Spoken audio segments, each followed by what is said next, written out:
പ്രിയപ്പെട്ടവരെ നമസ്കാരം. പട്ടാമ്പി സെൻട്രൽ ഓർച്ചാർഡിലെ സമഗ്ര നവീകരണവും അതോടൊപ്പം തന്നെ ഫാം ടൂറിസവും അതിനു വേണ്ടിയിട്ട് 5 കോടി രൂപ ബഡ്ജറ്റിൽ മാറ്റിവെച്ചിരുന്നു. അതിൻ്റെ നിർമ്മാണ പ്രവർത്തനങ്ങൾ വിലയിരുത്താനാണെന്ന് വന്നത്. കൃഷി വകുപ്പ്, അതുപോലെ തന്നെ ഓർച്ചാർഡിലെ ഫാമിലെ ഉദ്യോഗസ്ഥർ, അതുപോലെ KLDCയുടെ ആളുകൾ എല്ലാവരും തന്നെ ഇന്നത്തെ യോഗത്തിലും ഇന്നത്തെ ഇവിടുത്തെ ഈ വിസിറ്റിങ്ങിൽ ഉണ്ടായിരുന്നു. ഇവിടെ വർക്ക് നടക്കുന്നത് പരിശോധിക്കാനാണെന്ന് ഇവിടെ എത്തിയത്. ഇവിടെ നമുക്കറിയാം മരങ്ങൾ അതിൻ്റെ ചില്ലകൾ വെട്ടുക അടക്കമുള്ള കാര്യങ്ങൾ, ചുറ്റുമതിൽ പ്രൊട്ടക്റ്റ് ചെയ്യുന്ന പ്രവർത്തനങ്ങൾ ഇതെല്ലാം നടന്നുകൊണ്ടിരിക്കുകയാണ്. അതോടൊപ്പം തന്നെ മറ്റു അനുബന്ധ വർക്കുകളും കൂടി നടക്കുന്നുണ്ട്. ജനങ്ങൾക്ക് 2 ഘട്ടമായിട്ടാണ് ഇത് ജനങ്ങൾക്ക് തുറന്നു കൊടുക്കാൻ തീരുമാനിച്ചിട്ടുള്ളത്.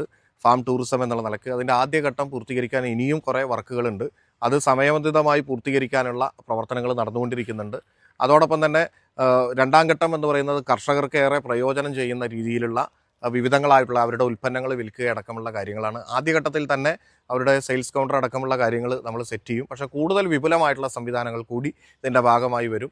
അതോടൊപ്പം തന്നെ കേര പ്രൊജക്റ്റിൽ വേൾഡ് ബാങ്കിൻ്റെ സഹായത്തോടു കൂടി വലിയൊരു പദ്ധതി, ഒരു 10 കോടിയുടെ പദ്ധതി കൂടി ഇവിടെ വരാനുള്ള ഒരു കാര്യങ്ങൾ നടന്നുകൊണ്ടിരിക്കുന്നുണ്ട് എന്ന കാര്യം കൂടി അറിയിക്കുകയാണ്. എന്തായിരുന്നാലും സെൻട്രൽ ഓർച്ചാർഡ് ദീർഘകാലമായി പൊതുജനങ്ങൾക്ക് ഇതിൻ്റെ പ്രവർത്തനങ്ങൾ അറിയാൻ കഴിഞ്ഞിട്ടില്ല. എന്നാൽ ജനങ്ങൾക്ക് കൂടി ഇത് അറിയാൻ കഴിയുന്ന രീതിയിൽ ജനങ്ങൾക്ക് കൂടി തുറന്നു കൊടുക്കാൻ പോവുകയാണ് അധികം വൈകാതെ എന്ന കാര്യം അറിയിക്കുകയാണ്.